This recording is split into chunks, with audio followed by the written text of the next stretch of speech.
for the longer term and for the medium term and for the near term, a market perspective from our market master of the morning, Mr. Bhat, Managing Director, Dalton Capital. Good morning, Mr. Bhat. Thank you very much for joining us in the studio at a time when most people are saying that they are on holiday. Thank you very much for coming by. Well, what is it looking like? Do you think that having done a 35% gain in 1 year, we will be more like the US markets were in 2014? You know, after a gigantic 2013, they did only about 15%, 13% in 2014. Is that likely to be the trend in 2015? Or can we have 2 good years on the trot? We can have 2 good years, but probably not as good as 2014. Everything depends on some movement forward on the policy front. That probably would get known in the budget. So I think that budget is going to be a very big determinant, because last budget there was not enough time for the government to put a stamp on it. But this budget has got to be dramatically different. All that they said they would do has to come out in the budget. So I think budget is a very big event, and if that is something that that suits the market's sort of orientation, I think 2015 could be a reasonably good year. Well, you know, one trend of the government is apparently becoming clear. There is not that much privatization and marketization. They've called a sitting of PSU bankers. No one's talking privatization. As well, the railways, the Prime Minister has clearly said, quoted as saying that he's not looking at privatization. You know, it is efficiency-related gains that they may be looking at. And of course, the market can always cyclically move.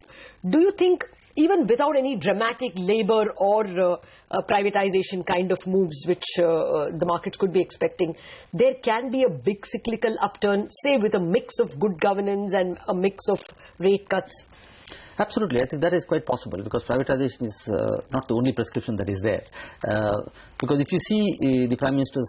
and you're not even talking about big labour reforms. There's no dramatic reform that's being spoken. Nothing dramatic, but the Rajasthan model, I think, would get transplanted elsewhere.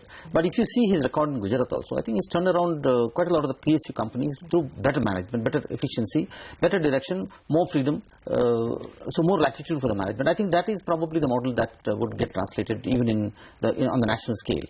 But I think the market is really concerned about efficiency, about capital productivity, and if that comes about even in the public sector, that I think the market will reward. Okay. Mr. Bhat, morning, and greetings of the season to you. Thank you. What is the range for the Nifty from now, say, until the budget for the next couple of months? I don't think the market will fall dramatically. I think the last fall was just sort of dropped below 8,000, but I think that 7,900 or thereabout should be a very good support. But I think the run-up to the budget, there might be a lot of expectations, and the market will probably go nearer to the recent highs. But, you know, that's quite a wide range. But I think the run-up will probably happen in the run-up, in the expectations of the budget, sometime late January, early February.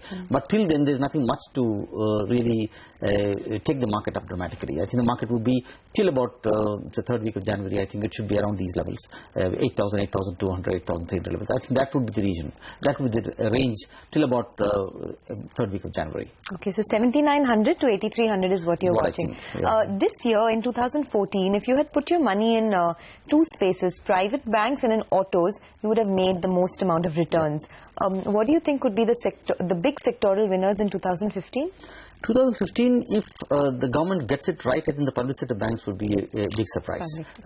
It may not happen immediately, but I think the next couple of quarters, if they address the issues of capital there, the NPAs and the HR issues, you know, just get at least the top level functional, I think that could be a big game changer. So public sector banks is one. Plus also if they really turn around the economy, because as you see the credit growth has been dismal. I mean, it's the worst in probably something 15, 16 years or something. So which means that there is not so much of new investments happening. So first of all, I think they should get the stalled projects moving, and then only people will start thinking in terms of new projects. So there would probably be a lull for about a year when the new projects are just on the drawing board, and implementation would take time. So I think with the hope that new projects will start taking shape, probably post the budget, I think things like cement, engineering, they will also start doing well, I think. Okay. Well, actually, just to reiterate Sonia's point on the bank Nifty and the private banks, Yes Bank doubled. Yeah. At 742, it was 370 thereabouts. Axis Bank has risen by 92%. Yeah. I'm just reading out all the banks. The top is Yes Bank, next is Axis Bank, the third is IndusInd Bank, which has risen by 86%, and And then, of course, the State Bank of Bikaner and Jaipur. If you drop that, then the fourth actually is City Union Bank, which has risen by 81%. Sir, on that note, Kotak swallowed ING Vaishya. Would you think that more like that can happen? Or that was the only one that could have happened? No, there was a promoter who was willing to sell. Exactly. Yeah, so that's what I meant. Are there any willing promoters? Very easy to do it. But others, I think it is not easy, because historically, if you have seen, there has to be an either willing promoter to sell, or otherwise the bank should fall sick. These are only two circumstances where mergers and acquisitions have happened. So that is probably not the case anymore. Okay. So I don't see big time consolidation happening, but there could be consolidation in the public sector banks. At least the previous government was very keen on that. And since size is very important, and having small banks with not much of economic power is not the way to go. I think the government may rethink on those and probably start consolidating public sector banks, which is a good thing.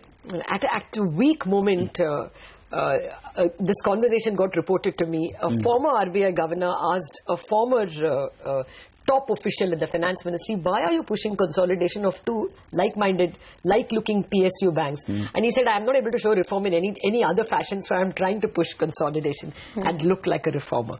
Anyways, that apart, there could be other reasons now, because there are genuinely sick PSU banks. But on the issue of banking, you are a close follower of the interest rate cycle as well.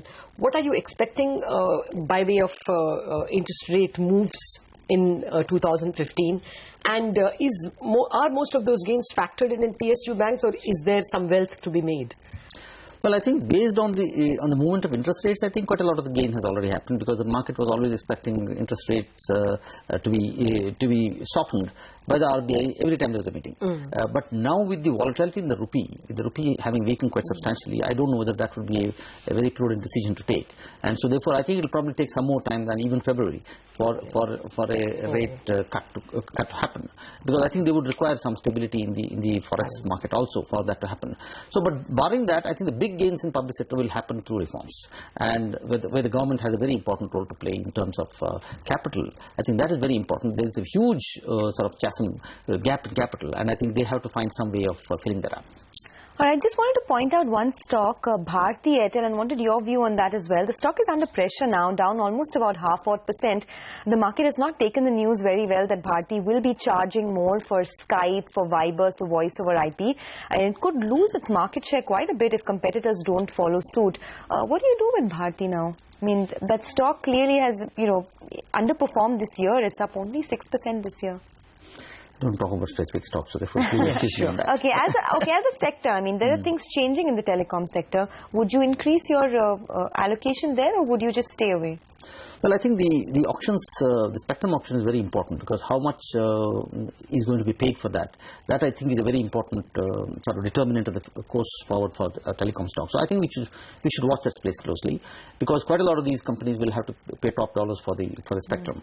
Plus also the shift towards data. I think that is something that is going to be much better than probably what analysts anticipate now, because that shift with the advent of smartphones, I think data is going to be much more important, and that's where they will make more money, I think. So therefore, from voice to data, which is something that would happen, but I think there would be some sort of a discontinuity there with Reliance coming in, and there being a price war there. So I think it will probably it's a period of uncertainty for the next year or two. After that, I think we'll find who are the winners and who are the ones who will probably who are the steady performers. Right now, I don't know whether it's certainly a long-term call to be made, but short-term, I think there will be quite some disruptions there. Okay, a very quick last question, Mr. Bhat. If I gave you 100 rupees to invest in 2015 of mine, how would the sectoral split be? Well, I think it will be only about 50-60% in equities. The rest of it is in debt, because long-term debt will certainly do well. You can make big money, but I may not be in February, but sometime in 2015 we'll start cutting rates, and so therefore there's money to be made there. But in equities, I think it would be probably from financial services, then engineering, cement, maybe a bit of pharma, IT. I think this is where I think it should be. All right. That's a lot of gifts from Santa for 2015. Thank you very much, sir, for joining us, and have a great 2015 yourself. Thank you. Thank you. Bye.